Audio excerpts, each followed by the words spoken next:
customer bring me a computer, absolutely screaming and yelling, and it's constantly crashing. This is one of the machines that I had built for him.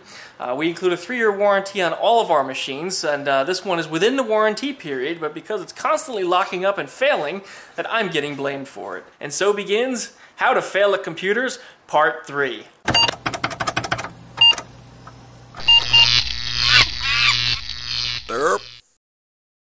Alright, computer maintenance is a big thing when it comes to machines. You got to make sure that they're tuned up and running properly. You also have to make sure that they're clean.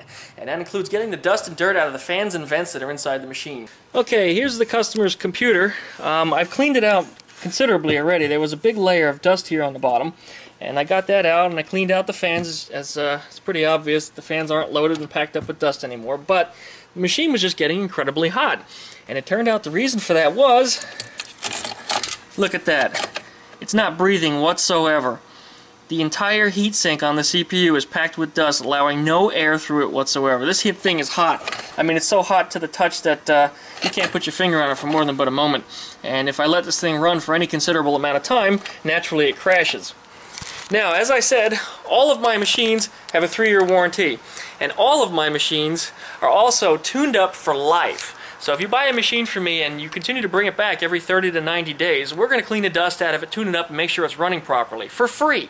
No additional charge. If something is wrong with your computer we discovered along the way, you can take care of the problem before it becomes a bigger issue such as this. If this machine were to fry due to dust or from heat, that's not covered under warranty. Again, this is another part of customer responsibility and something that they have to look out for the warning signs of. I mean, the machine would get exceptionally hot. You will feel heat radiating off of this machine.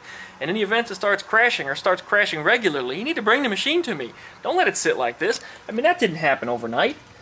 That did not happen overnight. How to Fail at Computers Part 3. Keep those machines clean.